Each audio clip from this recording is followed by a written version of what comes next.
अब बुद्ध की शरण जा रहे हैं तो बुद्ध क्या कह रहे हैं, ईसा मसीह क्या कह रहे हैं बताया आपको, पैगंबर साहब क्या कह रहे हैं बताया आपको, और कृष्ण जी क्या कह रहे हैं वो बताया आपको जो है।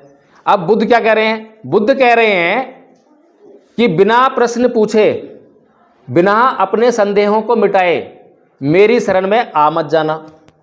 अगर बिना प्रश्न पूछे, बिना संदेहों को मिटाए अगर मेरी शरण में आ भी गए तो जो मार्ग मैं बताऊंगा उस मार्ग पे तुम चल नहीं पाओगे, और जब मार्ग पे चलोगे ही नहीं तो मंजिल तक पहुंच नहीं पाओगे। अब बताओ ये बात कैसी है? बात सही है जी।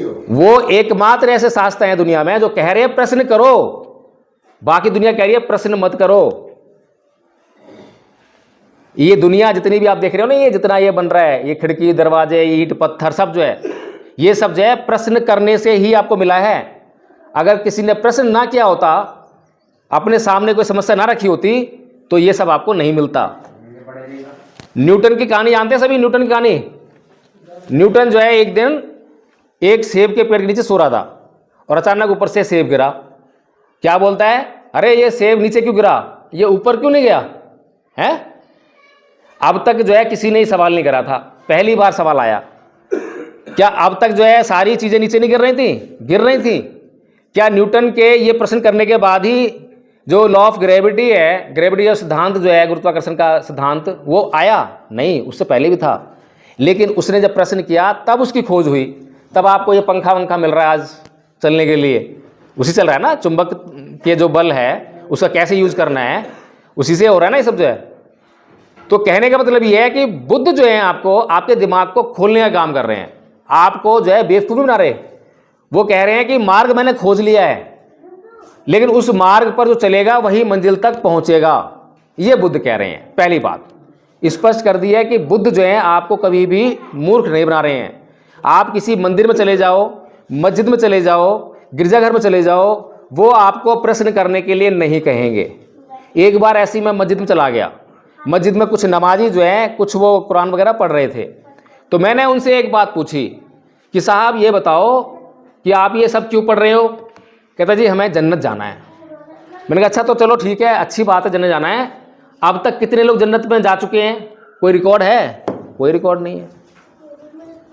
कितने लोग जो हैं जहन्नुम में गए हैं, कोई रिकॉर्ड है? कोई रिकॉर्ड नहीं है। तो बताओ कैसे पता लगेगा कि जन्नत में जाते हैं जाते, जहन्नुम जाते हैं जाते? तो यानी कि सब मामला अंधकार में है। हम लोग जो हैं अंधे हैं, एक अंधा दूसरे अंधे भी चल रहा है, तीसरा अंधा उसके पीछे चल रहा है। अंधों की फौज है और एक दूसरे पीछे से चलते आ रहे हैं, कहाँ जा रहे हैं पता ही नहीं चल रहा, कोई मंजिल नहीं है।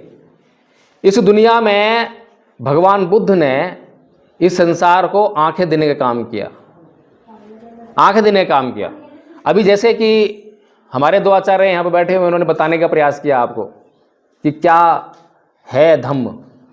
नाही वीरेन वीरानी समन्तित गुदाचनंग अवेरन चै समन्ति ऐस धम्मो सनातनो, कि वैर से कभी वैर शांत नहीं होता, अवैर से ही वैर शांत होता है। अब बताओ ये बात कैसी है? बात अच्छी है या बुरी है? अच्छी है। ये बात किस पे लागू होती है और किस पे लागू नहीं होती है? भगवान बुद्ध ने ये बात कही ना, तो भगवान बुद्ध ने ये बात किसके लिए कही? बौद्धों के लिए कही, खाली हिंदुओं के लिए कही, मुसलमानों के लिए कही? या फिर ये बात को मानने से कौन इनकार कर सकता है? कौन कहेगा कि ये बात सही नहीं है? मुसलमान कह सकता है, हिंदू कह सकते हैं, कोई नहीं कह सकता। लेकिन फिर भी क्या हम कर रहे हैं? क्या हम इस बात का अपने जीवन में कुछ पालन कर रहे हैं? कर रहे हैं क्या पालन कि वैर से कभी वैर शांत नहीं होता? हम तो लगातार वैर से वैर शांत कर रहे हैं। गीता में कृष्ण जी महाभारत के युद्ध में खड़े हुए हैं, बीच में खड़े हैं ना, शुरुआत में शुरू हो रहा है युद्ध, तो कृष्ण को क्या बोल रहे हैं? वो उसको अर्जुन को क्या बोल रहे हैं कि अर्जुन मार, उठा गांडीव और मार। किसको मार? तेरे सामने जो लोग खड़े हैं वो अपराधी हैं, अधर्मी हैं, धर्म का नाश किया है, धर्म की स्थापना करनी है, इसलिए उनको मार। कृष्ण जी कह रहे हैं ना ये। तो कृष्ण जी कौन सी भाषा का इस्तेमाल कर रहे हैं कि वैर से वैर को शांत करना है, यही कर रहे हैं।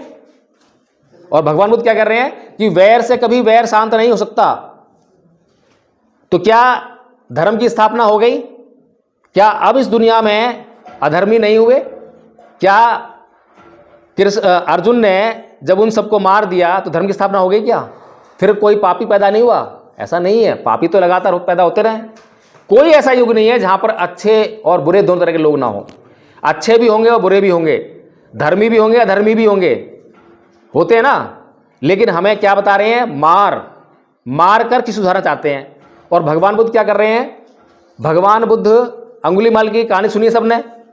अंगुलीमाल डाकू है, हत्यारा है, जंगल में रहता है ना, और कितने लोगों की वो हत्या कर चुका है और हिंसा के अलावा कुछ जानता नहीं है।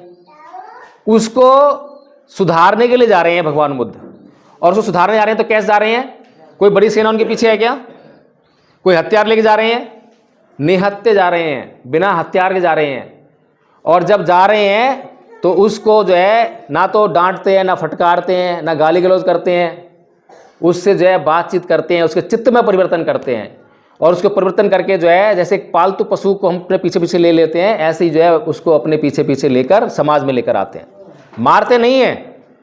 अगर तब भी अगर उनके पीछे भय होता तो लाकर जो क्या करते हैं, प्रसिद्धि दे देते राजा को कि लो भी चला दो सुली इसको, इसने इतने लोग मार दिए, हत्या कर दो इसकी। नहीं, समाज में लेकर आते हैं, भिक्षु बनता है, अरहत होता है, और वही अरहत भिक्षु जो है अब समाज का कल्याण करता है।